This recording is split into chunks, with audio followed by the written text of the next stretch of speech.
Puji nama Tuhan, Bapak, Ibu, Saudara, keluarga GPDI El Shaddai Magelang, bersyukur bahwa pada saat ini kita dapat bertemu kembali di dalam Renungan 79. Mari terus mengalami pertumbuhan dengan Tuhan dalam 365 hari yang mengubahkan hidup Anda. Puji nama Tuhan, Bapak, Ibu, Saudara, kita akan kembali bersama-sama merenungkan kebenaran firman Tuhan yang pada saat ini terdapat di dalam Amsal, pasalnya yang ke-14 di ayatnya yang ke-6. Baik, puji nama Tuhan, saya akan membacakan ayat ini bagi kita semua, dapat menyimak di Alkitab masing-masing. Amsal 14 di ayatnya yang ke-6, demikianlah kebenaran firman Tuhan. Si pencemooh mencari hikmat tetapi tidak menemukannya, tetapi bagi orang yang berpengertian, pengetahuan itu mudah didapat. Puji nama Tuhan. Setiap orang pasti ingin memiliki hikmat di dalam hidupnya. Bagaimana hikmat itu dapat membantu setiap kehidupan kita untuk memutuskan setiap pilihan-pilihan yang kita hadapi. Entah itu menghadapi tantangan dengan orang, atau kita akan menjalani hidup yang berkenan di hadapan Tuhan.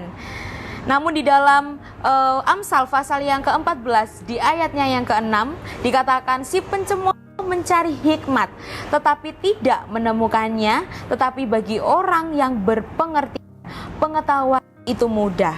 Ternyata tidak semua orang itu bisa memperoleh hikmat daripada Tuhan dengan mudah.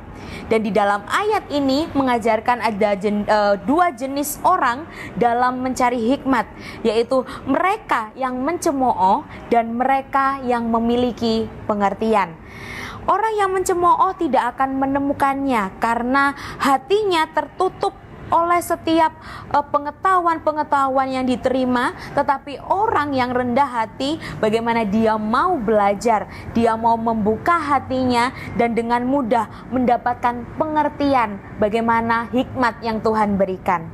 Dan di dalam setiap kehidupan kita juga kita sering melihat bagaimana sikap hati itu menentukan apakah seseorang bisa menerima pelajaran, pengetahuan atau tidak bisa menerima itu semua. Misalnya, ada orang yang selalu menolak nasihat karena merasa dirinya paling benar. Tetapi ada juga orang yang rendah hati, dapat menerima setiap masukan, dapat menerima setiap nasihat dari orang-orang yang memberikan nasihat. Dan sikap kita dalam mencari hikmat yaitu menentukan apakah kita benar-benar mau menemukannya atau tidak. Dan pada saat ini kita akan sama-sama untuk belajar lebih jauh kebenaran firman Tuhan, bagaimana hikmat daripada Tuhan itu juga akan menjadi bagian dalam kehidupan kita jika kita mau menerima, kita mau mencari apa yang menjadi kehendak Tuhan bagi setiap kehidupan kita. Kita dapat melihat bagaimana ternyata sikap hati itu menentukan apakah kita akan mendapatkan hikmat dari Tuhan, layak mendapatkan hikmat itu dari Tuhan. Di dalam ayat ini mengajarkan bahwa seorang pencemooh tidak menemukan hikmat. Mengapa? Karena hatinya tertutup terhadap kebenaran, karena hatinya tidak mau terbuka oleh pengetahuan firman Tuhan. Sikap mencemooh itu mencerminkan bagaimana kesombongan dari diri sendiri dan tidak mau untuk belajar dari Tuhan maupun dari orang lain. Ya, banyak sekali orang-orang di luar sana menolak ajaran kebenaran firman Tuhan, menolak Injil untuk di dalam setiap kehidupan mereka karena mereka merasa bahwa diri mereka itu paling benar, diri mereka paling bijak di antara orang-orang yang ada di sekitarnya. Dan justru sebaliknya, orang yang mau memahami akan lebih mudah untuk mendapatkan hikmat karena mereka memiliki kerendahan hati, karena mereka mau membuka hati dan bersedia untuk belajar. Di dalam Amsal pasal yang ke-1 di ayatnya yang ke-7 di sana dikatakan, takut akan Tuhan adalah permulaan pengetahuan, tetapi orang bodoh menghina hikmat dan didikan. Dan di dalam Yakobus pasal 1 di ayatnya yang ke-5 di sana dikatakan, tetapi apabila di antara kamu ada yang kekurangan hikmat, hendaklah ia memintanya kepada Allah. Banyak sekali kesempatan yang Tuhan berikan dalam setiap belajar tentang firman Tuhan, untuk kita mau terus mengerti kebenaran firman Tuhan. Dan selanjutnya, ternyata hikmat itu berasal dari Tuhan. Hikmat yang benar bukan hanya tentang kecerdasan secara pengetahuan dunia atau kecerdasan intelektual, tetapi tentang kemampuan untuk memahami hidup sesuai dengan kebenaran firman Tuhan. Banyak orang mencari hikmat dan pengetahuan dunia, tetapi hanya hikmat dari Tuhanlah yang dapat membawa setiap kehidupan kita menuju kehidupan yang sesuai dengan kehendak Allah. Hikmat dari Tuhan itu diberikan kepada setiap orang yang mencari dengan sungguh-sungguh dan dengan hati yang berserah kepada Tuhan. Dengan kerendahan hati, dengan mau merendahkan diri di hadapan Tuhan, membuat kita terus dapat belajar bagaimana firman Tuhan dapat memperlengkapi setiap kehidupan kita, dan hikmat dari Tuhan itu akan terus terpenuhi dalam kehidupan kita. Di dalam Amsal pasal yang kedua, di ayatnya yang ke-6, di sana dikatakan, karena Tuhanlah yang memberikan hikmat, dan dari mulutnya datang pengetahuan dan kepandaian. Lalu di dalam 1 Korintus pasal yang ketiga, di ayatnya yang ke-19, di sana dikatakan, karena hikmat dunia ini adalah kebodohan bagi Allah. Mari terus kita mau menerima kebenaran firman Tuhan dalam kehidupan kita, agar kita dapat mengerti apa yang ingin Tuhan lakukan, visi misi Tuhan dalam kehidupan kita, sehingga kita dapat membedakan mana yang sesuai dengan kebenaran firman Tuhan, mana yang salah dari kebenaran firman Tuhan. Dan saya akan memberi bagaimana cara kita dapat memperoleh hikmat dari Tuhan. Yang pertama adalah kita harus takut akan Tuhan. Bagaimana kita takut akan Tuhan? Di dalam Amsal pasal yang ke-9 di ayat yang ke-10, di sana berbicara bagaimana hormat kepada Tuhan itu adalah awal dari hikmat. Lalu yang kedua adalah kita harus mencari di dalam firman Tuhan.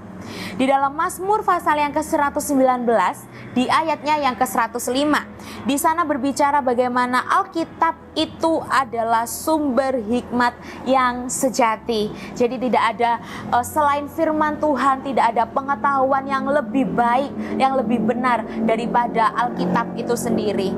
Lalu cara memperoleh hikmat yang selanjutnya adalah belajar dari orang yang bijak. Di dalam Amsal pasal yang ke-13 di ayat yang 20, di sana berbicara bagaimana kita perlu memiliki komunitas atau relasi yang membangun iman kita. Mari kita bergaul, mari kita memiliki hubungan yang baik dengan orang-orang yang di sekitar kita, yang memiliki pertumbuhan rohani, pertumbuhan iman yang baik, sehingga itu juga menjadi membentuk karakter kita untuk kita dapat serupa dengan Kristus.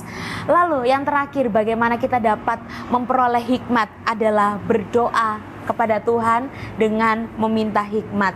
Di dalam Yakobus pasal yang ke-1, di ayatnya yang ke-5, di sana berbicara bagaimana Tuhan memberikan hikmat kepada siapa yang meminta dengan iman.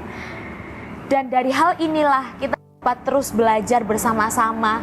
Ternyata meminta hikmat kepada Tuhan, ketika kita meminta dengan sungguh-sungguh, kita meminta dengan sepenuh hati, dengan kerendahan hati, dengan merendahkan diri di hadapan Tuhan, maka Tuhan akan melimpahkan itu semua dalam kehidupan kita.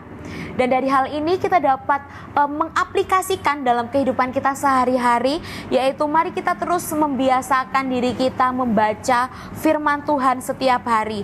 Karena melalui firman-Nya kita memperoleh pengertian dan kebijaksanaan dalam menghadapi berbagai situasi hidup. Lalu yang kedua adalah menjaga sikap hati dengan rendah hati dan mau belajar.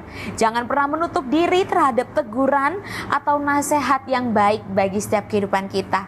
Lalu yang selanjutnya adalah mari kita terus mendoakan setiap keputusan dengan meminta hikmat dari Tuhan.